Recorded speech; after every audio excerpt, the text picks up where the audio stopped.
Hi Evolvers, welcome back to the Evolvers Corner. It's good to have you. Thank you so much for keeping up with us, and you can be sure you will not regret your time, your data, and every investment that you're putting in this.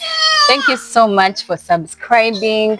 For the new subscribers, you are welcome. Yes. For the returning subscribers, welcome back. We are so glad to have you. We were so overwhelmed by how you people were subscribing, how you were viewing our intro video, how you were liking the comments. Oh my God. Thank you so much for giving us the right energy for the start. You are the reason we are able to get back on board, because you showed us that you believe in us, you are expectant of us, and we are confident that we will not disappoint you. I recently read something over the internet on social media. Someone wrote and said, be kind to people because they are going through a lot, or a lot is going through them. That was so hilarious for me. But then when you think about it, it actually makes sense. It does. We are in a season where a lot is happening. We are at different stages in life, and you cannot judge anyone for maybe the decisions they make, for like you cannot, because you are not in their position. You don't know where they're coming from. Exactly. I remember in the recent past, I attended a friend's bridal shower. And the speaker had this to say. Now, for the other gender, or for those of you that have not been to a bridal shower before, when a bridal shower is arranged, they bring someone as a main speaker, someone that has been married before, or that is married rather For a few years or many years. It's okay. It doesn't matter really, because I've been a speaker before with my few years. Yes. Wow. Okay. Yes, I've Meaning spoken. I can also speak. Yes, ma'am. I have 1 year's experience. A whole 12 months. You can actually speak live. Okay. Yeah, so they bring someone, or even some people, it can be more than one. You share what you think, a bit of your experience. Basically to put this bride to speed on what to expect and the code of conduct in marriage. Yeah, so there was this particular shower we're in, and the speaker really said so much, but she had What did she say? We also want to laugh. as she was closing her speech, if I may call it, or her session, she says, last but not least, I want to talk about this stay home nonsense. What? You should have seen me. Fast forward, I think as the only stay home mom present at that shower. Among the ladies. So I caught my breath, looked at her. In my head, I'm thinking, are you talking to me? Do you know exactly what you just said? Do you understand the weight? I think at that point you felt of like what she you just was said. attacking you. Yeah, like but she's a career woman, so I decided not to overthink it. I'm like, was it a slip of the tongue? Maybe, is it not as serious as she said it? Or like I really tried not to overthink it, so that now I don't. So it doesn't get to you. It doesn't get to me. But stay home nonsense. It's not actually as nonsense as it is called. Who tells you? Who say, like, you people? Stay home nonsense. So if I may ask, Marion, how did you end up at this stay home nonsense? Please don't even get me angry with stay at home nonsense. In a lighter way. Oh my God. In good faith. Do you people know that this is real work? Being a stay-at-home mom is work. Like, I think it's more work than someone who goes to office every day. Well, because then you are on your toes. I won't from say, when you wake up. Because they will also now say being at office. So because I have tried both. I have been there before. I have been in the corporate space, office, waking up in the morning at 6 or 7, going to office, coming back at 7 or 6. And then I am also doing stay at home. And what I can tell you is, if you're to put the two on a weighing scale, let's not put. Let's not put. Let's not put, because let's not compare. The whole country might stay home. People, it is not nonsense. It is nurturing your children is not nonsense. It's not nonsense. Being available, present for your children is not nonsense. Being present for your home, and it's not a sign of laziness. It is not. It's not about just doing chores. But you're waking up, mopping the house, doing utensils. It is more than that. It is more than just waking up, changing diapers. So how did you get here? Did you get married and straight away chose to be a stay-home mom? No, Did it come because you gave birth and now you were entitled to being a stay-home mom? Like, how did you get here? So how I got here, it's actually very interesting because me from day one, before, like back then when I was a student, I always wanted to be a stay-at-home mom. I don't know why. Next two of us. I always wanted to be a stay-at-home wife, a stay-at-home mom. Even with this pressure of being a career woman, go to school, study, acquire degrees, and then you work in corporate space. Yes, but me, I always had that at the back of my mind. I always wanted to be the wife who stays home, taking care of her home, managing her family, managing her home, nurturing her children while at home, while the husband is going out there running all the, errands and finding the money and all that. So yeah, I was working as a graphic designer. I am actually a graphic designer. Not I was. I am a graphic designer because that's a skill that you cannot just drop. But then I was working full time in an office from 7 to 6, 7 a.m. What time would you leave home? Actually from 8, because I would leave home at 7, but our work time began at 8. So I would leave home at 7 and leave office at 6 and reach home at 7. Wow, so you were at 7 to 7. But then time came, I became a mom. Okay. Things started being tight. Before being a mom, I mean, even when I was married, before being a mom, it was very simple. Just coming back home to your husband. But now when I became a mom, things became so tight. I remember after my 3 months leave, I almost refused to go back. The attachment. Oh my God, I felt so guilty. I've had mothers call it attachment, detachment anxiety, something like that. When you have to go back to work and leave the baby. I remember I felt so guilty. Like, why do I have to leave my baby at home? Because I'm chasing money. Like, why? Isn't there any other option? But then at the time, we needed the extra money. So I closed one eye. To bring something to the table.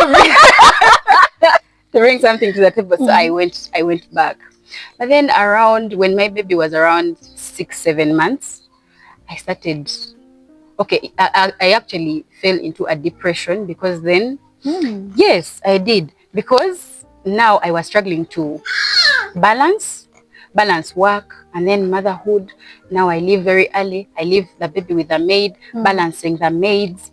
So it was kind of a big load of work on me. Did you have to first, because now at 6 they have started, so you're introducing them to solid food. Let me judge you now there. Yes, did you have to first prepare the food before leaving? Did you trust the maid to do this? I think I was so attached to my son that it took me a very long time to start bottle feeding. That's how most first-time mothers are.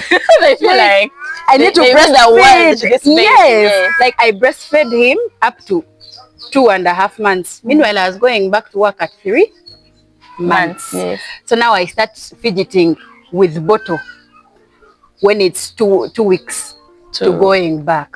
You were extracting milk. I was extracting milk and putting in the bottle. But then him getting used to suckling the bottle, he failed. Meanwhile, my time was up now. I had to go back to work. Now, thank God that time of transitioning from now leave to work, that 1 month, my sister was still around. So she was helping me with taking care of the baby. But my God, she really suffered. Because then the baby wouldn't want to eat. He only wanted breast milk. And I was away. Now, meanwhile, me at office, because now I had reported back, my mind was always home. I was stressed. You're calling every 10 minutes to monitor. Has he eaten? Has he tried? This? Have you changed the diaper? Oh my God. At thriving wives, they call it parenting from the point of fear. So now with all that anxiety, the stress, my milk flow started deteriorating. Now whenever I would come back home, even if yes, I have pumped the full day, I would come back home with empty breasts. Now my baby would suffer suckling, empty breast. It would be painful for you, for me, and it would also be painful to see him suckling, but nothing is coming out. Meanwhile, he's struggling with bottle. I felt so bad, and I think that is the period where I fell into a depression. After that 1 month, my sister had to go back to school. Then I had to look for a maid. Now that's where the struggle for maids welcome came in. I think now my baby was about 4 months. The struggle for maids started. The first maid came. She only spent two days. The first one. Wow. Meanwhile, I am a first-time mom. It was my first experience. And I got, at least mine spent 3 months. And I got her from my like our home village, knowing since she's my home village, she will behave. My dear, 2 days she spent at my home, 2 days, and then she started roaming around the village, the area. I don't know. So I had to take her back home. The second maid I got her from my husband's place. That one also came when she's pregnant. No, we didn't know. I think she had a plan of coming and a boat from my home. Oh no. We said no, and she was a young girl, over 19 years. I had to send her back home. Now the third one was the breaker of everything. How long did this other pregnant one spend? 2 weeks. 2 days? 2 weeks. I hope the third is 2 months. Let me tell you, I changed 3 maids within 1 month. Oh, within okay. 1 month. That's okay. We have Joe. Now, because now that one of 2 weeks, when she came, I think the pregnancy was young. She was like, no, auntie, I will work. I'm like, okay, let me give you a chance to work. The pregnancy started acting up. She's throwing up. She's oversleeping. She doesn't have energy. She's dizzy. And now I'm leaving you with my baby. I'm like, now will you manage? I had to get another one. Now this third one, the one I got, she showed she really wanted to work. I was like, hey, so this one was from where? Initially? Still husband's place. I was like, okay, let us work with her and we see. Because now I started thinking, am I the problem? Why am I using 3 maids in 1 month? That was too early to think you're the problem. But now with this one, 1 week down, she's in my home. I'm seeing the child deteriorating. In health? In health. The child who was big, healthy, deteriorating. I'm like, okay, yes, I know we are struggling with bottle, but at least the things I'm feeding. But you're still pumping. Yes, I'm still pumping at the time. I pump, I leave in the fridge for her to feed, to supplement with other things. But I'm seeing the baby deteriorating. The baby is always sick. The baby all the time flu. All the time when I come back home, he has teary eyes. He has overcried. When I enter like this, he's crying for me. You know that. I'm like, I have learned that should communicate something to the mother. Now me, I did not know. I thought maybe he has missed me. So now I've come in. He's crying for he's me. pouring you love. He's pouring you frustration. He's reporting. He's saying a point. When I came back home one day, Abazimbi, I don't know what builders. The builders, they're working around the home. They stopped me. And the landlady was also around. He stopped me and told me, but madam, we have been fearing to tell you, but you're going to find a corpse in your home. No. And I was like, what do you mean? Is my maid okay? Meanwhile, me, that's the first thing I asked. I'm like, maybe they're thinking about the maid's you don't expect something to be wrong with the baby. With the baby, who doesn't talk, who doesn't walk. Like, how? He did not fall. Like, is the maid okay? Like, the baby has been crying. I'm like, but the baby is not sick. What do you mean? And then they told me sit down. I actually had to sit down. They told me my maid has been beating my 7-month-old baby. Emily, if you had seen me at that time, I think even if this hair would be visible, it just came up like, whew. Like, what? 7 months. 7 months. Beating. And now my landlady says, you see these things we saw on TikTok? That's what has been happening. And I'm like, what? So you were about to make news. Oh. When I heard that news, I broke down immediately. Like, how couldn't I? I broke down. Maybe they told me it has been going on for some few weeks now, but because Munange, if we are telling you, we didn't want you to think we are just doing rumor. Actually, I don't know. I don't know if it's just me, but I wonder, what do neighbors always fear in that regard? Because I remember there is a maid I traced, and I think my baby was 1, my older baby was 1, like 1 and 2 months. So this neighbor, like after the girl has gone, gets to tell me, and I finally traced that girl. She was from the north, so we used to Communicate speak in English. Yes, yeah. that was the only mode of communication in the house. So even outside they knew we use English. So this lady tells me, she has really been beating your baby. And then she would ask her, yo, am I your mother? Okay, the statement made me laugh. Your mother? Am I your mother? Am I your mother? She had that small, sharp, loud accent. Am I your mother? Hey. So, and the way this woman, okay, the neighbor doesn't really know English, and what she said, you could really see that she is doing more of like a reported speech. Yeah. So, and I was for a minute mad. I'm like, why didn't you tell me earlier? What if I had not chase this girl? So I really wonder, what is it exactly that the neighbors always fear to say? Because you will hear them use statements like, Munango, where the kugamba?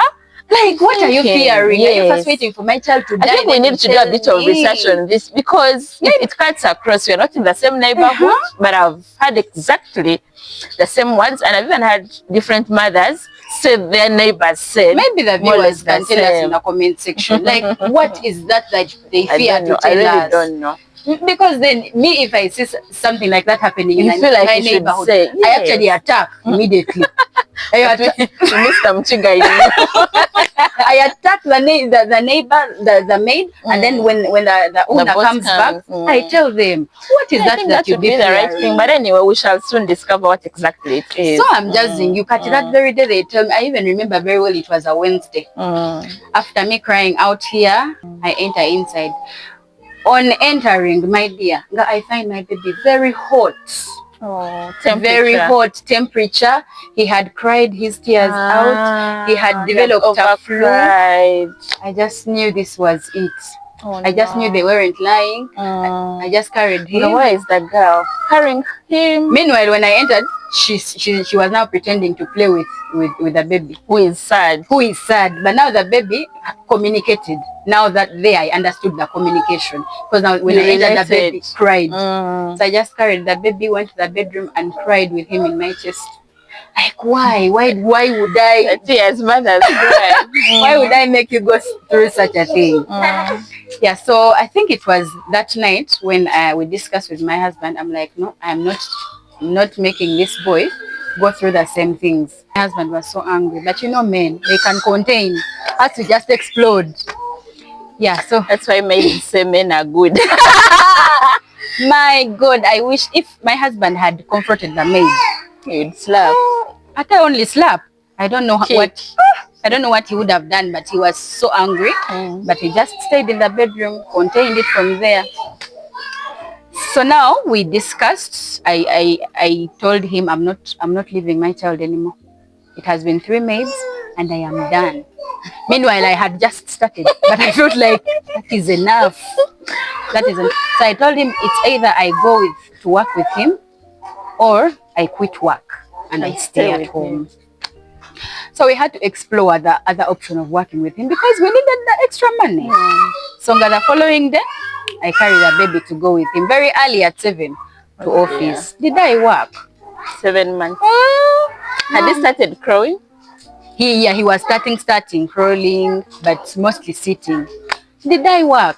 And meanwhile, our office setting was mostly cables, wires, computers. Electricity. Exactly, electricity. And that's what he wanted to go for mainly. I was all the time getting the baby. Don't Come back. Stop. The songs we sing. And meanwhile, I was also making my co-workers not to work. Yes. Because we were also helping. As they And even every time you scream, everyone turns. So literally, I did not work. Okay. And then when he gets tired of the room, he cries. So then we have to move out and go out in fresh air. When it's time to sleep, and Gambi, I struggled with sleeping. I struggled to put him somewhere to sleep. Environment. Because now the room had heat from machines and what. He wanted to be out. And remember, he had gotten some flu and some temperature from the beating. Did you see a doctor? Yes, we went to hospital actually. Oh, I forgot to judge you. That very night, we went to hospital. Wow. Yes, and they checked him, but he was okay. Thank God he was okay. It's just the flu that he had developed from overcrying and the temperature. Yeah, so now that's what we are managing. Yeah. So now the following day, or that was now Friday, my husband asked his sister to come around and help. I think his sister was now off on that day. Okay. So he had to come home and help with the baby. Beauty of having in-laws and siblings. And Bambi, she came so willingly to help, and I thank her. Thank you, Mercy. Yes. So I think that day I breathed cold. Then the following days, of course, my sister-in-law had to go back and work. So the following days I had to go and work with the baby, which was hectic. Now I had to sit down and think about myself this time. Not about the kamane, but me, because I was breaking, carrying the baby to work. I wasn't working, I wasn't delivering. I was like, now what do I do? And yet I wasn't ready to leave the baby with the maids anymore. Was your boss okay with this? So now, this is the point when I felt like I should tell my boss and find a way how we can work around this. However, at that time, I didn't think my boss would allow me to first of all work with the baby, but also work maybe away from office. Oh, like working from home? Yes, I didn't think he would, because he's the kind of person who wants every employee of his to be in one place. Yeah, so I had to gather myself and tell my boss, and first of all, apologize for bringing a baby to office without maybe talking to him consent, or what. Yes. So I apologized to him and I told him I'm sorry for bringing the baby, but you know this and this happened at home. The maid was battering my child and I couldn't look on. We talked about if there is a possibility of me working part-time, and thank God he accepted for me to work part-time. So I had to leave the office space and work from wherever I would be, but with my child.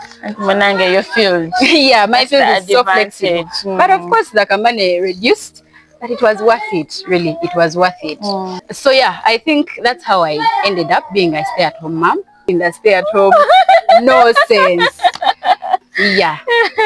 But that's a beautiful nonsense. I mean, if only people knew the emotions involved in making this decision, and you know, I think we have something in common. I always wanted, but that time I didn't know what I was asking for. I think it sounded nice. Yeah, to be a stay-at-home. To say, I want to be a stay-at-home mom. Even my friends who interacted with me, like campus days, I would tell them after campus, I want to work for about 5 years and then become, actually I didn't call it a housewife.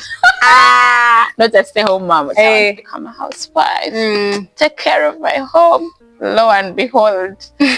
Yeah, so for me, fast forward, my workplace had become toxic right about that time when I was expecting. I actually want to tell you that I cried a lot during that while time. I was expecting my first baby. I really cried, and you know, people would try to kind of I think want to make me not cry, especially my mom. So what was making you cry? Work, the environment at work, like literally everything. It was everything about work. Yeah, it was not. It was. So my mom used to tell me, and other people would say, when you cry a lot while expecting, you give birth to a baby who overcries. So I would cry the entire time at work. Then I'd go back home to apologize to my baby. I'm like, sorry, you see this, you see that, please forgive me, I won't cry tomorrow. And then I would go and redo the same thing. It was strange. Yeah, so I started thinking about quitting work, not even now for stay-home stuff. Like, I wanted to be out of that place. So I started talking to my husband about quitting, and for him, he's more resilient. He's more resilient. He kept telling me all workplaces are the same. Even if you change, it's also not easy where we are. Things like that. And at that point, they didn't matter. I felt like I just wanted to live for my sanity. So we kept, like, every day I had something new to tell him. Can you imagine today? This and that. Can you imagine? Can you really imagine today? Like, all that, and even that was sucking life out of me, because it was encroaching even on my marital time. Like, we get back home both tired, and instead of maybe catching up with ourselves and, you know, thinking about our baby to come and all these things, we are recapping work. And guess what made me cry, what made me sad, of course I think even the emotions were there. But yeah, so when I am about 3 months to term, he said something to me that made sense. He told me, you see, you are almost due. How about we hang in there, and then when you leave for maternity, we can rethink. So now I changed my mindset from quitting to let me work these 3 months and leave this place. And when we finally go for leave, we harmonize, and we agree that I will not be going back to work until our baby is 1 year. Yeah, so while at my maternity leave, my workplace then required me to give a 2 months notice. So when I finished my first month of leave, I gave my notice so that my last 2 months can serve the notice. Yes, so by the time my maternity leave ended, I wasn't going back.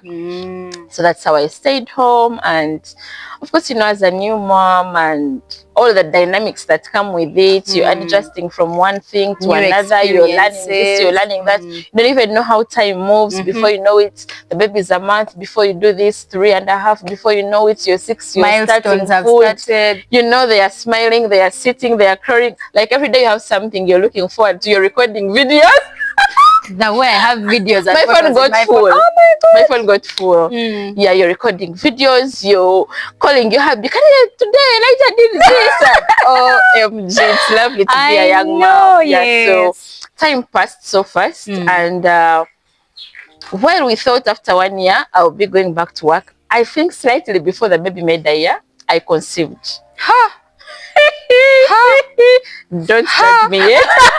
I'm judging. Don't judge me. Both you are there, because you guys, anyone is a candidate to this. I am judging. What? Yeah, I conceived, and what happened to going back to work after? I had asked for stay home those days, and God was answering. So yes, anyway, about 3 months in, we confirmed we are pregnant, and of course that's a story for another day, because for me it came with a depression, it came with trauma. It was so bad. The very first months of my second pregnancy were not nice, because I was in denial. I had that people put us on Wonkenke. One of my fears was, what will people say? Really? Yeah, and it hit me. It hit me like I was in a space. But you were a married woman. Yes, I was. But damn, my baby was hardly a year, so yeah. And you see what is strange? What does it have to do the with things people? I feared then, because I later had time to myself to rethink, and then also really be sorry to God for being mad at his blessing. Like, I had time to rehabilitate me. And when I was done with that time, I faced the world. I faced the world when I was 5 months. Yes, because what happened was, that time we changed location, not because of the pregnancy. No, we were moving out of Kampala to settle in Entebbe. And so when I was in that transition, like, the people that had seen me give birth to Elijah and raise Elijah in Kampala are not now the people that I'm encountering on this side of life now. This is a whole new environment. So they are not, okay, they are judging me, yes, because I walk around with a little baby, but they are not judging me as much as those who saw the other one grow. So because I changed the environment, I closed in. I was so much indoors, which is not my thing. Because I needed time to process this. I literally faced the world at about 20 weeks. Yes. And by this time, I had formed enough body for whatever comes. And guess what? Exactly what my fears were in the moment. Yes. The first time I post a photo, people are asking questions like, you look like you're baking again. And I'm wondering, am I an oven?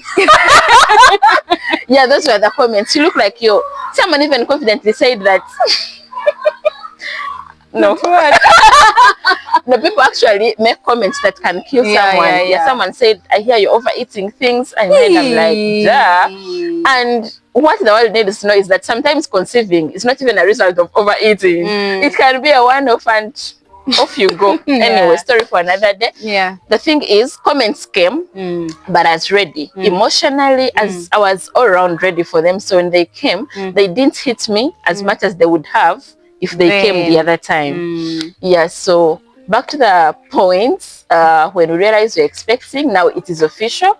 I will not be going back to work soon. Like how? Like soon. So I settle and I begin to use my head. What do I bring to the table? Apart from the babies. While you are home. Yeah, apart from the babies, what can I do? And ideas are flowing, and some are realistic, some are not. You know, you can overthink in the moment. Then some are not exactly as short term. Some need really some good capital for them to commence. And so, and I'm a writer, I love to write. So I had a particular book where everything that juggled through my mind, I put it down, and then I would come. Some I put a star, others I cross, others I say later. You know, and eventually I think I started small things. I started selling flour. This homemade millet flour. I am actually in partnership with my mom. She's my supplier. Yes. So and that gave me confidence because I knew it is clean. It is everything good. It is quality. And those of you that have taken, you can attest to what I'm talking about. So I started selling flour for porridge. Then people would start asking me for karo because now they liked the porridge. So I slowly brought the karo on board. I had dodged it because for it has quite some more work. Yeah, it is a little bit more hectic. So even mommy was hesitant. But when the demand kept increasing, we brought it on board. And there we were. This one day I'll go to town and glance at diras, some lady singing diras in town. I'm like, wait, better if I bought this, I would go and resell and make something instead of. So I jumped on diras, and the very first lot that I brought, I remember there were 30 pieces. They went like in a week or two. So I was energized. I'm like, I got this. I went back and bought 70. And they all went? They all went. Wow, yeah, they took quite some time because remember I'm doing this from home. But they went. Your brain. Yeah, they went, and then my mom is like, but I think people would also like this at home. So I would shop, send half to Sheni for my mom to sell from the other side. As I sell, of course, here it goes faster. Yeah, it goes faster, but we kept in it. We are still in it together. So later on, I would be in a window doing other things, and I see nice scarves. I'm like, I think if I added this to our online shop, it's a nice product. So I brought the scarves on, and oh my God. Wow.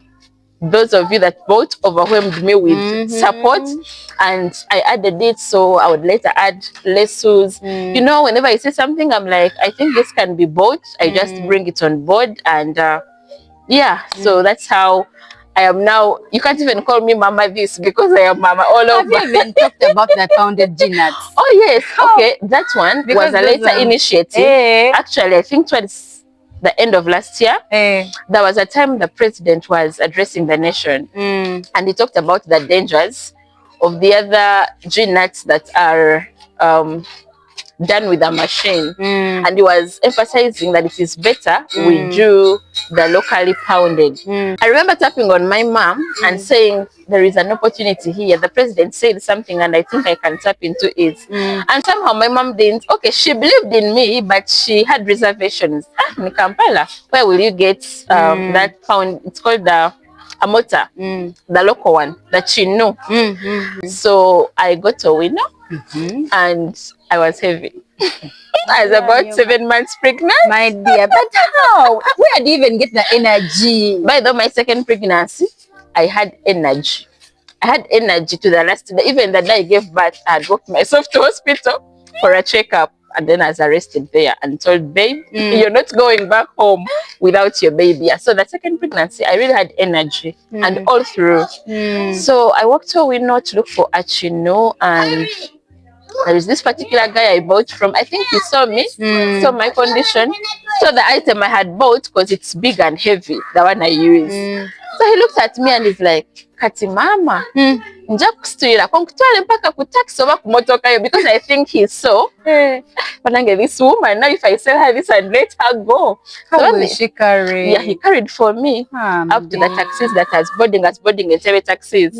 And yeah, I brought it home, and in about 2-3 days we started off with the girl that I had at home then, and I released my first batch, and the feedback was it is great. Let me tell you. Yeah, thank you for supporting. Your dinners are good. Yes, they are so thick. Yeah, because I mean, I make them home. I open them from home. I pound from home. I pack myself. So I literally no additives, no a kilo is anything. a kilo. A kilo is a kilo. I am so honest. By the way, whenever measuring, whether flour, nuts, I'm like, now if I cheat, leave alone the client. What will the Lord think of me? That thing has kept me going. So it's good to serve the Lord, because that's where you have accountability. I keep feeling like, but is the Lord happy seeing me removing the 0.2? So I make sure my kilo is a kilo. If you ask me about the dress, I will say what I think. If you're tall and I think it might cut you. Yeah, cut you somewhere, as avoiding that word. If I think it will cut you somewhere, I'll be honest. So that by the time you make a decision to buy, you know what exactly you are going for. Yeah. So that's how I brought the G-Nuts on board, and they're doing well. Thank you for supporting. My dear. Thank you, Mr. Shawa, for supporting through your wife, and all of you dear clients that have supported my different initiatives. Nice. I can't call them hassles because this is life to me. Exactly. You only call it a hassle if you have something bigger. So for mine, they're not hassles, they're initiatives which you are supporting greatly, and I appreciate. Please continue to tag along even this 2026, and I'll make your health better. Keep those orders coming. Yeah, keep them coming. Yes. So of course, I initially had Passionate Ushers. I ran a passionate an ushering company branded Passionate Ushers, and we are doing well. We've grown, by the way, since 2019. Yeah, and I may not do a lot of gigs in a year, but the few gigs that I do are always giving. The feedback is great. My team is growing. I am intentional about nurturing my team because when I went into the business of getting pregnant babies, it was hard for me to always be on ground. But God had availed me the grace to train my team. I used to do, I think, what we call team building, but in the simplest of ways. I just call them home, host them for like a night. We talk life. I serve them good food, and that way we were able to go beyond employer-employee relationship. And even when all these things came in and I'm not able to be on ground, those guys have continued to do a good work. Passionate Ushers, I appreciate you. Thank you so much. You do so well. And all our clients that have hosted us to serve your guests, we are so humbled. Please keep at it. Yes. So I think that's pretty much what has kept me busy. And of course, alongside changing diapers. The core.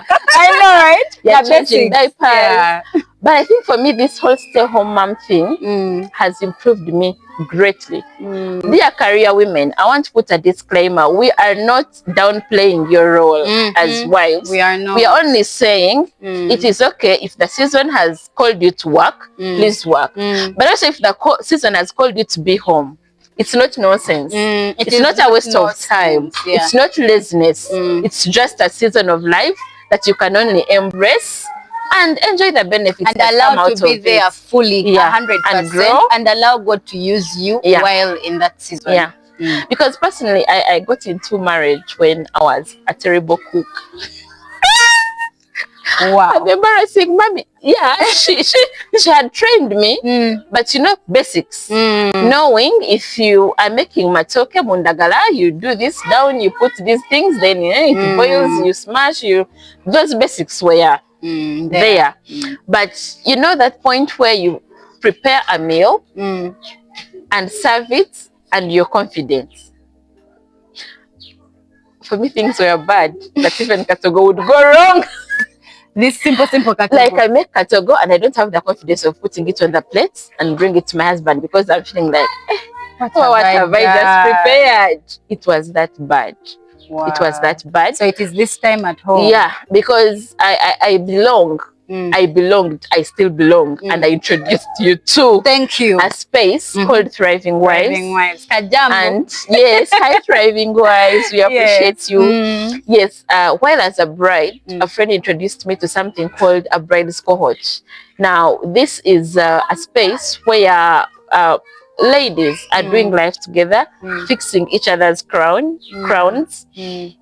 The vision bearer is called, we call her Principal Ma. She's called Martha, Mrs. Mugisa. I think her vision is bigger. I cannot really go through it now, but it has a section for brides. It has a section for wives. We are slowly bringing on board husbands, yes. And then it has, I think, something like after I do, beyond the wedding day and all of those things. And so I was introduced the bride's cohort, and they work with you the whole year. Like I wedded in 2022, so there is a cohort for maybe 2022 brides.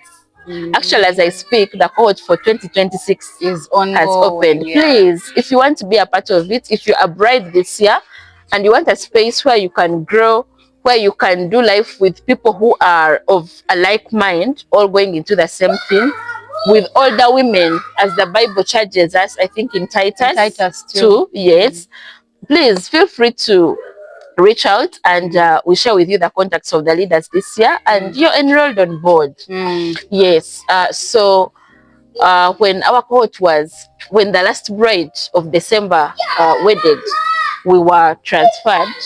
We now qualified to be on the, yes. By then it was actually called Happy Wives. Yeah, it later transitioned in my first year there to Thriving Wives, because we realized the calling was bigger than just being happy. We needed to thrive at every detail. Yes, so, every season. Yes, so Thriving Wives has challenged me on this marriage journey, specifically in the area of the kitchen. In my first year in that group, in that space, they used to have something about, I think the leader would challenge us to share our meals. And it was just beyond what you've cooked, but how do you plate it?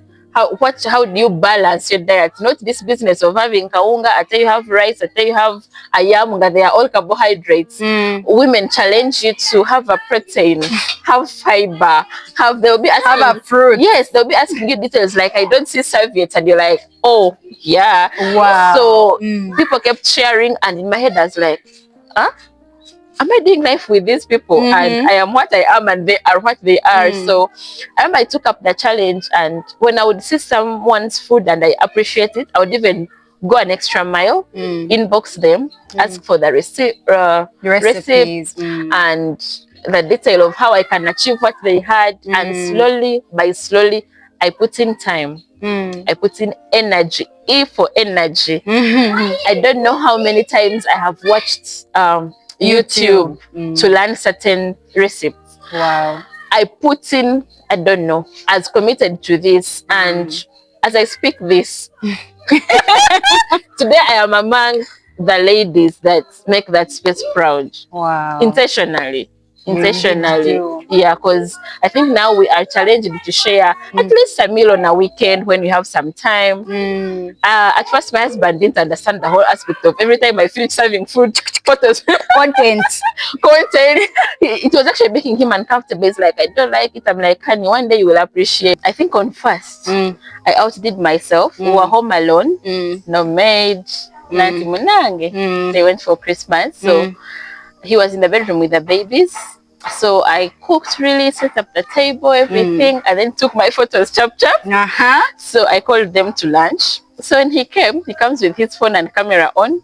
He's like, oh wow, this table looks so great. Wow. Let me take a few photos. Then he added, but though I know you've already taken. He appreciated. Yeah, and he took, and like not out of persuasion or what. And that was a plus for me. It meant so much.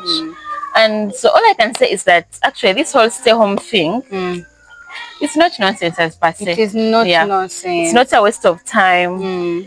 It's not desperacy. It's not laziness. It's not everything that some people have labeled it. It is strength. It is confidence. It is a beautiful risk. Because I can confidently say that I feel in charge of my home.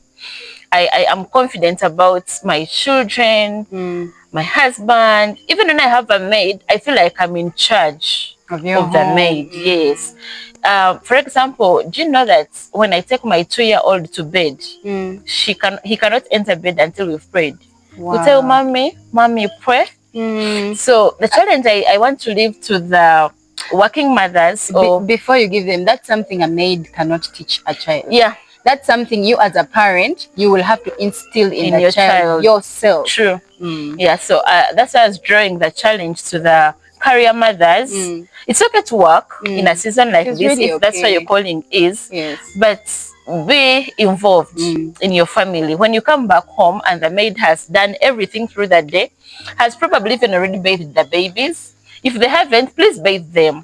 If they have already, take over. Do the last things. At least take the child to bed. And when you get there, lead them through prayer.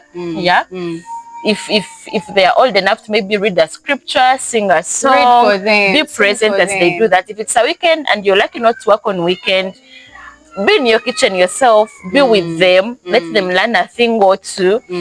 Because when these kids are away from where you are, they actually tell us what happens. You hear them say, my mommy this. Yeah, my mommy that. Does this. So if your child's vocabulary doesn't have my mommy, make it. You need to check. Yeah, you need to check. Make an effort to be present, and let's just operate in the seasons that we are in comfortably but intentionally, and eventually it pays off. It pays off. In whatever season you're in, please be there fully.